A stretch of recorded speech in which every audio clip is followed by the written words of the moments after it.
In the annals of history, it remains a widely recognized fact that King Shaka Zulu wielded an iron hand against those he deemed practitioners of witchcraft, subjecting them to brutal and gruesome punishments. These unfortunate souls were often subjected to the barbaric fate of impalement, where a jagged wooden stake was driven through their body, leaving them to be devoured by the relentless scavengers of the sky, crows. During a pivotal moment in his reign, King Shaka called forth his messengers to gather a congregation of healers, seers, enchanters, and diviners. As the assemblage gathered, a palpable sense of urgency and foreboding filled the air. Addressing the assembly, the monarch unveiled a chilling tale of treachery that had beset the kingdom. Blood, a sinister harbinger, had been found strewn and smeared across the palace entrance, and even the sacred pillars of the royal kraal. The sovereign himself had succumbed to an inexplicable malaise, a sickness that left him weak and ailing. His words reverberated with gravity, summoning forth a collective mission to unearth the malevolent witches responsible for this foul act.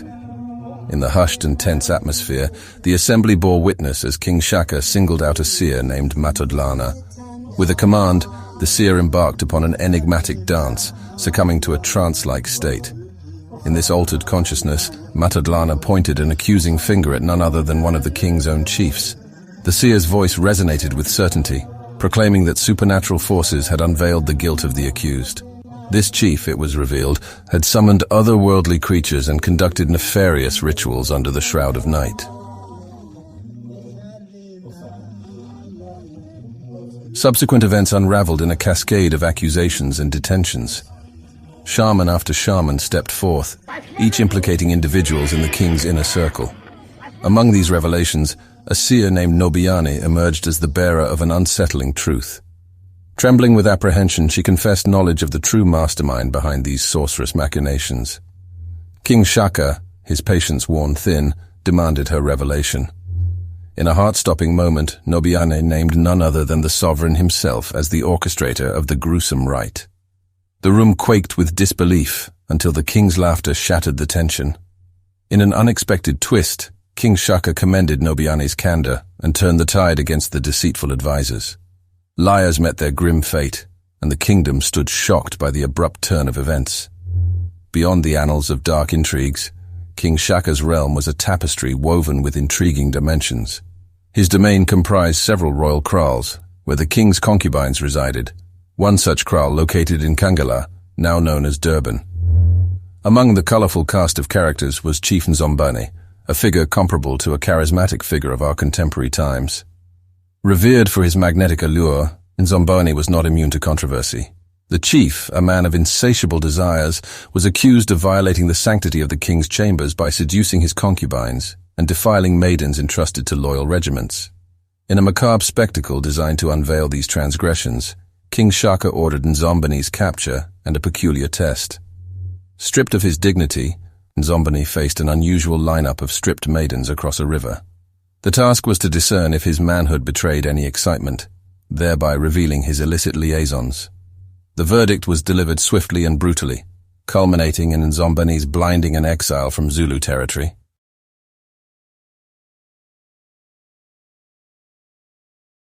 Yet the passage of time casts shadows of doubt on the accuracy of history.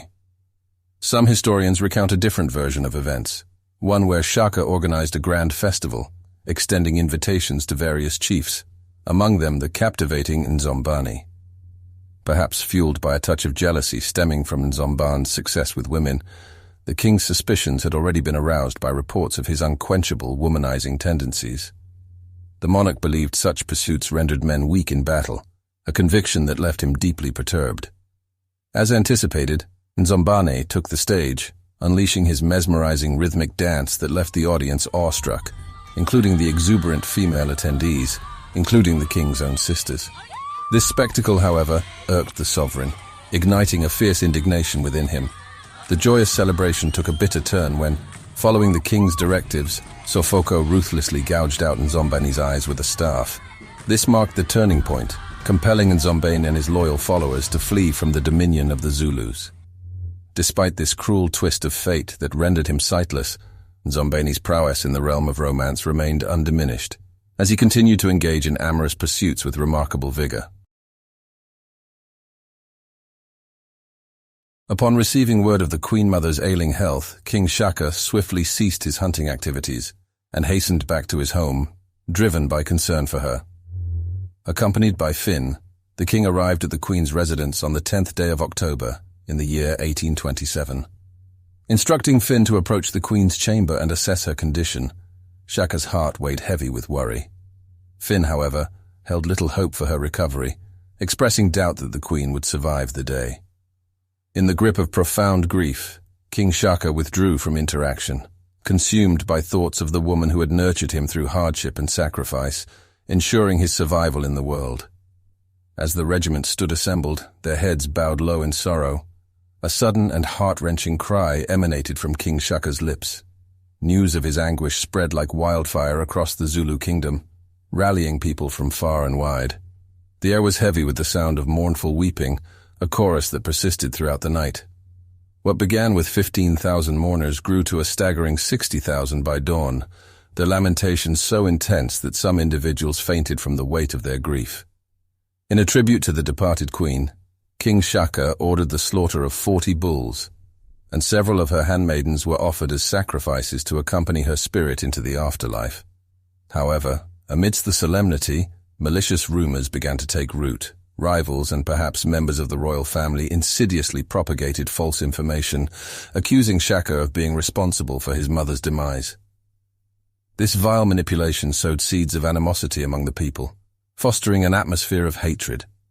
Suspicion hung heavy in the air, leading to the execution of those suspected of spreading the unfounded claims. Even individuals who exhibited anything less than overwhelming grief were met with a grim fate. Amid this turmoil, some seized the opportunity to settle personal vendettas, taking lives as vengeance. While it's true that a significant number of individuals perished during this time, it's worth noting that many succumbed to hunger as King Shaka extended the mourning period beyond the norm, causing crops to die. In the midst of this tumult, a commoner named Gala Kanodade emerged as an unlikely savior. Recognizing the dire consequences of continuing such an extended period of mourning, Gala mustered the courage to approach the king and plead for an end to the grieving. He eloquently reminded Shaka that the rulers of old had passed away without taking their people with them, and implored the king to consider the future of his kingdom.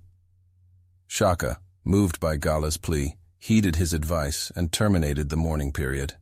In recognition of his wisdom and courage, Gala was rewarded with cattle and esteemed as a hero among the Zulu people. So have you ever wondered whether you have what it takes to navigate the challenges of life in King Shaka Zulu's kingdom?